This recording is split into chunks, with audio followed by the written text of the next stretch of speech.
The season finale of Ahsoka is finally here, and to be honest with you, I think that this finale is going to leave a lot of people disappointed, underwhelmed, and some people a little bit confused as to what the hell is actually going on. This story by Dave Filoni, this season of Ahsoka, has been all about mystery box storytelling, setting things up but really not paying anything off. Fans had a lot of questions going into this, even before they saw a single episode, because these characters were in animation. How is this going to be explained? How is that going to be explained? And all through the course of this season, more questions were brought up, such as Baylan and what really is his motivations. What's he doing out there?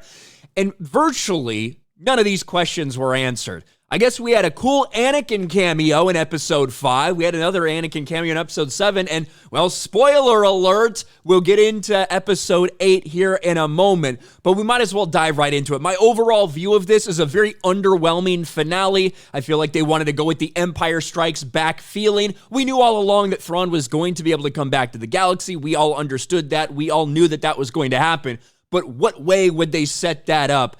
And to be honest, for somebody who they should be setting up to be an intellectual superior character who is just completely impossible to win against, Thrawn looks like a fucking moron. I just gotta be real. That's been my complaint about Filoni's interpretation of Thrawn since Rebels. He is not the same character he was back when he was created in 1991. This is a character who constantly gets foiled and constantly underestimates his opponents. This is a Scooby-Doo version of the character, so I guess at least it's consistent with Rebels. But for most people that aren't familiar with how smart this character is supposed to be, you probably come off thinking, why should anyone be that scared of this dude? Let's just hop right into this entire thing, because this is about a 40-minute long episode in terms of actual runtime. There was a decent amount of action in this, but some of it was nonsensical. Let's hop right into it. The first thing you see is the Chimera, still attached to this big temple that the Great Mothers have had the stormtroopers load all the cargo from. We think it's coffins. It looks like coffins in all likelihood. It is coffins. But we have a conversation between Thrawn, Enoch, who is a nothing character in this entire thing so far, and Morgan Elsbeth. Morgan Elsbeth, throughout this entire series, has kind of just been a person who, it's kind of like that point of view character to ask Thrawn questions or say things maybe to doubt him or question or whatever, kind of like Peridea used to be, because you need him to be able to speak, not just think. So you want to get the thoughts of Grand Admiral Thrawn through Morgan Elsbeth. That's what her point has been in this entire series. They let Thrawn know they found the Jedi shuttle, that for some reason they called the multiple fighters they had on, right on its tail. They called them off for no reason whatsoever, and they've picked up the location even though they knew right where the ship was all along. But Thrawn goes on this big speech to Morgan, who basically says, oh, you can't underestimate the Jedi. I heard a lot of people underestimated Jedi. It didn't turn out well for them. Even I got, basically single-handedly undone by one Jedi. The problem with this, I get what you're trying to show, he knows better than them. He's been underestimating the Jedi this entire fucking series. He never sent enough forces to actually deal with them. He could have just bombarded them. He could have sent a whole squadron of TIE fighters after them earlier, or he could have kept up the pursuit. He could have just shot them all when they were on the ground with the turtle people, but he never did. It's all this fucking plan, this scheme that he has, that if you look at it and you're not a kindergartner, you kind of think he's retarded for not doing more the entire time than he's done. That's a different story, and we'll get into that for a second. But then the Great Mothers essentially give Morgan a power-up. They give her a Night Sister power-up. They use some of her magic. Now, look, I'm going to say this a lot, and I've said it the entire fucking series. This thing is made for people who watch the animated stuff, Clone Wars and Rebels. I watched all of that. Not a big fan of Rebels, and certainly I think Clone Wars very hit or miss, and I think it did more harm than good. But I know I'm probably in the minority of the people that have actually watched that. But this is very reminiscent of what they did to, say, Savage Opress and Darth Maul, what Mother Talzin did for them. But she is now getting kind of a super power-up from the Great Mothers, some Night Sister magic, and they give her Talzin's blade, the Blade of Talzin, they call it, so a little Mother Talzin reference there. And it's essentially a katana, because we needed more samurai shit in this series, right? And that leads us right up to the title crawl, The Jedi, the Witch, and the Warlord. Yes, The Lion, the Witch, and the Wardrobe. Thank you very much, Dave Filoni. You're so fucking brilliant. And what are our heroes doing? Are they speeding as fast as they can in the shuttle that they have to get to Thrawn? No, they're going at about 3 miles an hour with the Nazi. Why? I don't know why they're still hanging out with these guys. I'm not sure why they're still following them. You would think that they would just go their separate ways. This is their planet. They're probably going to stay here. Ezra is rebuilding a lightsaber. So, you know, when Sabine handed him his lightsaber, he refused it. Weird thing to fucking do, because we got to make sure Sabine has her lightsaber, don't we? Well, now Ezra builds one of his own. There's a decent little interaction between him and Hu Yang. Hu Yang says, I basically taught almost every youngling how to make a lightsaber. Hu Yang's thousands of years old. He's an old Jedi droid. And he also says that he taught his master, Kanan Jarrus. And for Rebels fans, you probably had a little moment where, you know, Kanan gets mentioned, they think nice about him, all that shit. Probably good for you. And Ezra's lightsaber does end up looking a little bit, especially the emitter, a little bit like Kanan's. Again, a very small percentage of the audience that has actually watched Rebels, but this is Kanan, a shot at him with his lightsaber from Rebels. You can see the way that the emitter looks similar. There's a different version. I think that's a purchasable one that you can actually find. So you can tell the similarities that they're going for with Ezra's lightsaber. I think that that's fine. I think that's a good touch. He ignites it and basically asks questions about what happened between Sabine and Ahsoka. And Sabine finally is confronted by Ahsoka, that Ahsoka knows she is the one that gave the coordinates to them, helped them find Thrawn. She is the reason that they're in this mess, but at least now they have the hope to bring back Ezra. She goes into a spiel from what she learned from Anakin. Anakin always stood behind me, and I'm your master, and I'm always going to stand behind you. I'm always going to be there for you, Sabine, no matter how many times you fuck up or how many mistakes you make. Well, as they're sitting here talking, I guess nobody was manning, I don't know, the long-range scanners. No one was worried about anything like that. Instead, we see TIE fighters coming up in the distance. And since, again, Thrawn told us to never underestimate Jedi, how many TIE fighters do you think they sent? Do you think they sent a dozen, a full squadron? Do you think maybe they sent 6, half a squadron? No, they sent 2. 2 TIE fighters. They literally just had 3 fighters that were following this Jedi shuttle around and couldn't do any damage to it last episode. It was stupid. It was pathetically dumb, cartoonish level of storytelling, but this is what I expect from Dave Filoni. Now, Thrawn, the genius who just said to never underestimate Jedi, sends 2 TIE fighters. And somehow the ship that has managed to basically avoid all damage unless when it's absolutely necessary gets fucking almost blown apart by one pass by TIE fighters as Ezra and Ahsoka go down to try to hold it up to not crush the Nazis. So they're able to hold up the starship so it doesn't fall, the Jedi shuttle, as the engines just get completely fucking obliterated. You think, wow, this shuttle is down and out. Nothing's going to happen with this anymore. Well, Sabine, as the TIE fighters are coming around for one more pass, Sabine has the brilliant idea, hey, let's just get one more boost out of this engine and we'll take them out.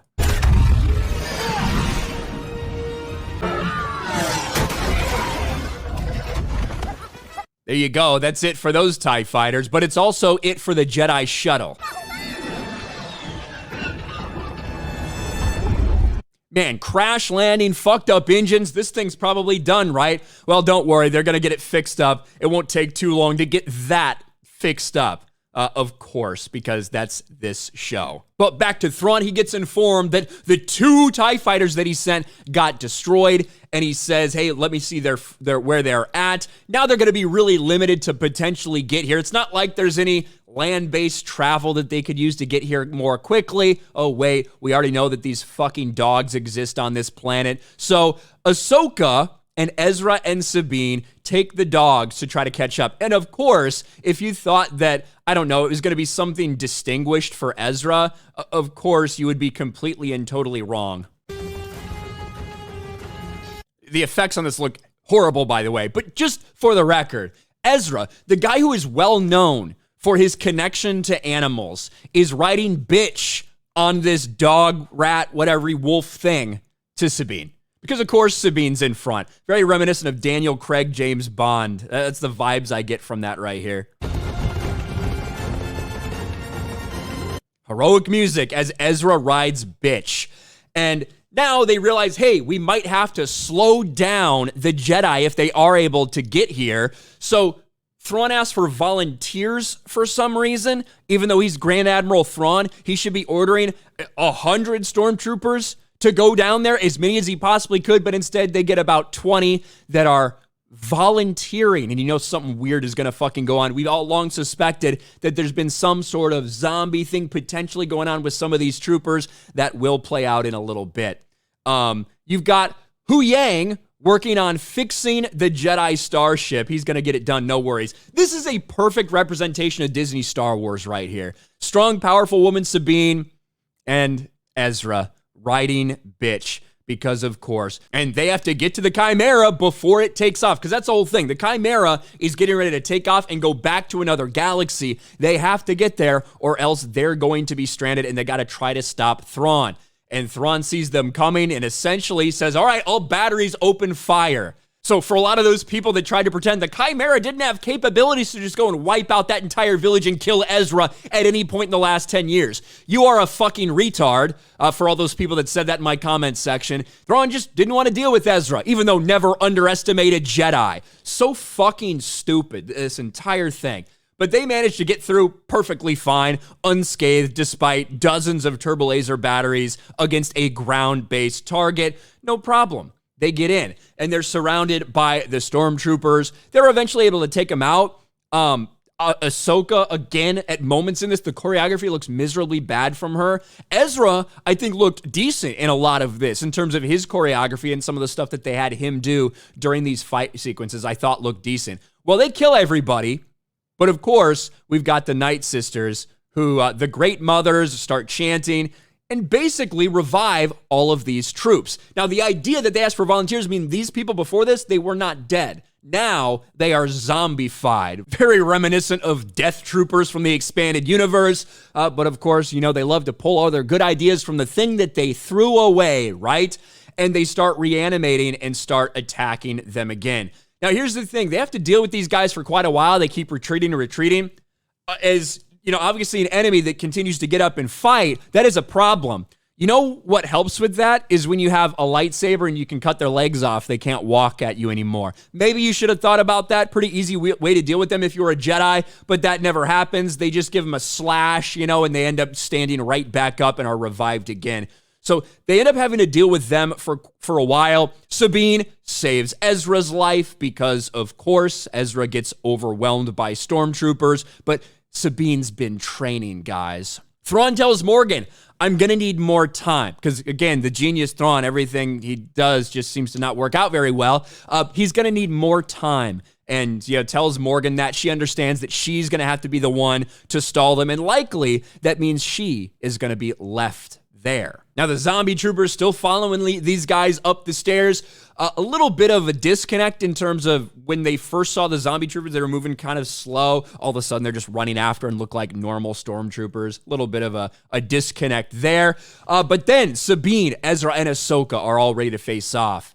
And Ahsoka says, I'll handle this. Sabine says, no, we can't split up. We got to stay together. But no, they got to stop Thrawn. So it's going to be a 1v1, Ahsoka versus Morgan. Good thing Morgan Elsbeth got superpowered, basically. She got her power up. She got her Dathomiri level up because the first time these guys fought, it was the most boring thing ever. This was a more well-choreographed fight. I'm going to be honest about that. One of the better ones I've seen from Ahsoka, from Rosario Dawson's Ahsoka in the series, with going up against Morgan Elsbeth's Night Sister Katana. But the idea that Morgan would just allow the other two to go, I don't think that would happen because the entire point is to slow them down. Why would you let them go to have a 1v1 with Ahsoka? Even if you thought you were going to die, you can't let anybody go. You shouldn't be letting anyone get past you. But anyway, just they wanted to have this samurai fucking event for them.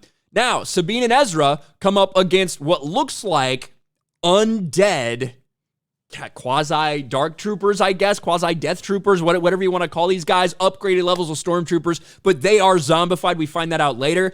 They pretty much kick the shit out of Ezra and Sabine, even with their lightsabers. As Thrawn boards the Eye of Sion, he gets ready to take off with the Chimera. And Sabine basically gets overwhelmed, and Ezra gets overwhelmed. They're both getting destroyed. And Sabine is getting choked out, and here's the moment that we've all been waiting for. Sabine, who isn't force sensitive. This is a fucking bullshit retcon for more forces female garbage. That's what it is. I'm sorry. Like, you don't have to make Sabine force sensitive. She's not fucking force sensitive. We know that. Yet they wanted to do this so you get another badass female lightsaber-wielding Jedi. And Sabine finally is able to pull the lightsaber towards her. You know what they should have had her do? Find some other way. Use her Mandalorian skills. Or Ezra could force push the lightsaber at her, something like that. But no, they had to have Sabine use the Force. Of course they did. She is able to kill her Death Trooper and save Ezra, of course, because Ezra always seemingly needs saving or a ride in this series. And then they set up this. This is the jump that they now have to make, because Chimera is taken off. It's moving. But this is a callback to Rebels that Kanan and Ezra were able to do, and Ezra and Maul were able to do. And it's basically this jump they developed. Hey, one guy jumps, another person force shoves you and carries you, basically, if it's too long of a jump for you. And then you get helped by the person crossing. Sabine's like, let's do it, Ezra. You can do it. You can do the jump. I'll push you. This is a direct, reference to Rebels. Rebels fans will probably appreciate that. Everyone else will probably not really understand what the fuck this is. But Sabine, after being able to use the Force for the fucking first time and pull a lightsaber to her, is now able to, hey, size matters not, I suppose, push Ezra all the way, making this insane fucking jump to get to the Chimera. And he is ready to pull her back, but as Sabine is getting ready to jump, we actually see, so Ezra goes over there, kills the stormtroopers, whatever. He's ready for Sabine. But Ahsoka is now fighting Morgan and gets surrounded by all the undead stormtroopers.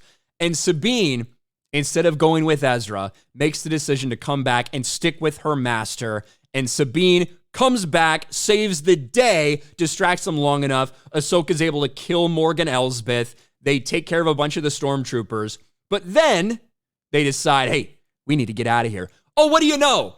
In 20 minutes, the fucking Jedi shuttle, which looked just like it was fucking destroyed almost. Oh, it works. Hu Yang got it working again. Thrawn orders the temple to be destroyed, but it's a little bit too late because they are running off this thing and they jump onto the Jedi shuttle.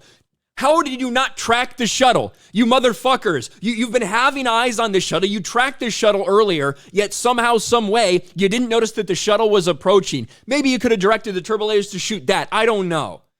Everything about this finale is so fucking dumb.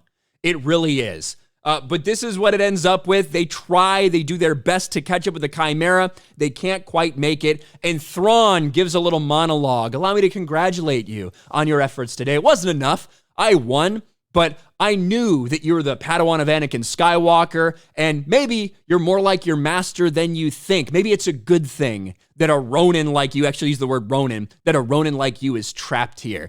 Basically insinuating, because he knows that Anakin is Darth Vader, insinuating that she would end up just like Anakin and turn into Darth Vader. And then Thrawn, boom, hyperspace out. Thrawn finally actually wins this round. And it is cool. I do think that it's interesting to see when it goes to hyperspace. It kind of like makes a rift in space-time almost because it's going so fast. Unique way they did that intergalactic, travel. But these guys are now stuck. They traded places with Ezra and Thrawn effectively. And so they go back to the Na'Ti. This is where they're going to live now.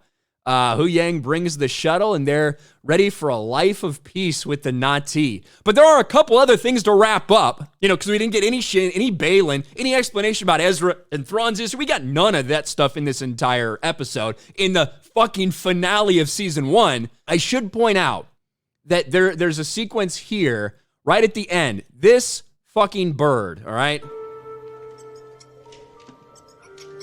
This fucking bird right here.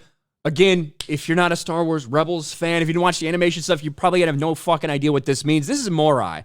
You may have heard people talk about the Mortis gods and things like that. Well, Morai is this. Let me see if I can find. Well, that's the Mortis gods. We'll talk about that in a second. This is Morai, this little owl creature who is kind of Ahsoka's guardian, follows her around a little bit. We've seen her in Rebels. We actually saw Morai briefly in The Mandalorian, I believe, just up in a tree potentially. But this is kind of a spiritual connection to the daughter, which is one of the Mortis gods, which we'll get into in a second because we're going to have more to break down. Morai is there with Ahsoka in another galaxy, just to put that out there. Well, what about Shin? Shin, who ran off in the last episode, this is all she does. She finds all these weird, the weird people that are just the bad guys on this planet that are dressed in red we don't really know anything about. She finds him, ignites her lightsaber, says, hey, I guess I'm gonna be your fucking leader now or something. And now Balin, who we don't have any fucking idea what's calling him anything like this.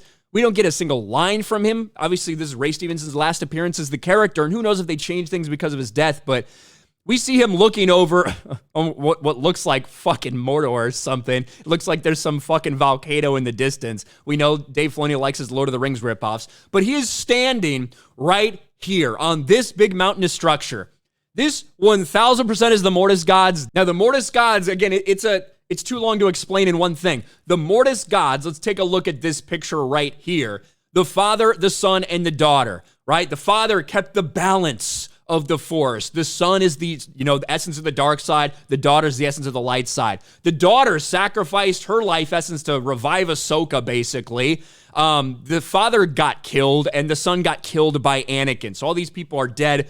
Maybe. They're, celestial beings. They have a lot of power. There's a lot of mystery surrounding them. Clearly, that's the route they're taking, that this has something to do with the Mortis gods. People that don't know about the animation will have no fucking idea what this even is. And you've answered almost no questions in this finale or in this entire season, this entire mystery box season. Now, I have heard some people talk about the theory that maybe it's Abeloth, that once again, they're going to rip off shit from the expanded universe, the stuff that they derided, the stuff that they threw away, the stuff they said they didn't want, that they're going to take a character from that and once again fucking bastardize it for Disney Star Wars. That may be it. That may be what's calling to Balin. That may be that light that you see, that beacon.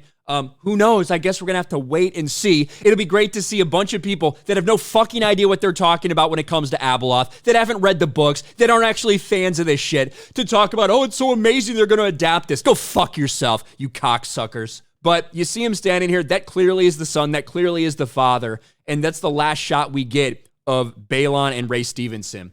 Thrawn comes in the galaxy and goes right to Dathomir.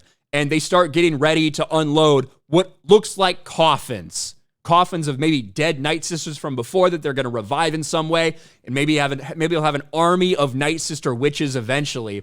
But one thing they don't show is how this random shuttle escapes from the Chimera. How they just let a shuttle escape from the Chimera, no word of this. Well, of course, it's Ezra. They did set up that Ezra was going to steal the Stormtrooper's armor, and they kind of did that a lot in Rebels as well. But he lands on a Mon Calamari cruiser. I don't know if it's Home One or not. It's probably just a random Mon Cal cruiser. Didn't pay too much attention. But he lands there. Everybody knows who it is. You know who this fucking is. You know it's Ezra. So it's not really like tense for the audience. But Chopper goes up and feels something or senses something about this guy that he knows him. Chopper fans, you got a nice little thing here. But Ezra has returned. He takes his helmet off and Hera knows it's Ezra. He says, I'm finally home, Hera. And with one last scene, Sabine and Ezra, basically Ahsoka and Sabine, Ahsoka says, hey, we did what we had to do. It's time to move on, Sabine. We're kind of just resigned to being here now. Sabine thinks she sees something out in the sky or in the field or something, and Ahsoka kind of turns around as they're getting ready to go. And you get this last shot right here, which is a shot that a lot of people, if you read leaks, you knew it was probably coming. I'll play it for you.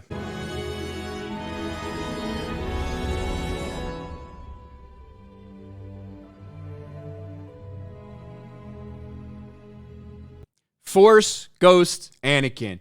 Because you need Force Ghost Anakin to appear to Ahsoka. Ahsoka is the replacement Luke Skywalker. We all understand that. I've been saying that for fucking years. And so you get Anakin appearing as a Force Ghost to Ahsoka here in this galaxy. And that's how the series ends. Again, honestly, I think it's a very disappointing finale. I don't think they did enough to make the audience understand why Thrawn should actually be a fucking threat. I don't think they did enough to explain at all any of the stuff that went down between Ezra and Thrawn during this entire period of time. So many questions that are not answered for people in this mystery box level of storytelling. Oh, it's supposed to be a cliffhanger, guys. It's like Empire Strikes Back. Get it? The bad guys won, but there's still a little bit of hope. That's kind of the feeling they're going for. Yeah, I don't think this fake replication of the movies that they've been going for in this entire series has really worked all that well. The fact that I think it's a huge mistake to give Sabine force powers. It really fucking was. It's a pointless retcon. Sabine's a character that could have existed by herself without being a fucking Jedi, but no. You know what we've got? You know the questions that have been answered for people that weren't sure going into this series? Ahsoka, a strong, powerful woman. Hera, a strong, powerful woman in her own right. Sabine, a strong, powerful woman who's a Mandalorian and a fucking Jedi. Ezra, guess he's okay in a fight, but has to constantly be saved by the women, saved by women in this galaxy. And of course, Thrawn, the guy who's supposed to be the most intellectual character in Star Wars, kind of looks like a fucking moron. You know, I was waiting to see if any of these questions got answered, in any of the mysteries that they tried to set up, the stuff that they were trying to pull people in with, and almost none of it was. Overall, I think this series is a massive disappointment. There's going to be high points. Anytime people see Hayden, they're going to go crazy. They know that this nostalgia bait, these dangling keys they can put in front of you, even if it doesn't service this dog shit story. I think the general reaction is going to be people are a little bit underwhelmed and confused as to what the fuck is actually going on with this finale. But hey, guys, tune into season 2. We'll answer these questions. We promise. I'm sure that'll be the tagline. What do you guys think about this? I'm glad that this series is over. I did not have a ton of fun reviewing it. I'm just going to be honest. Let me know your thoughts about this episode and the entire series in the comments section below. Smash the like button, subscribe to the channel, ring the bell for notifications, share this video out there, and I'll talk to you later.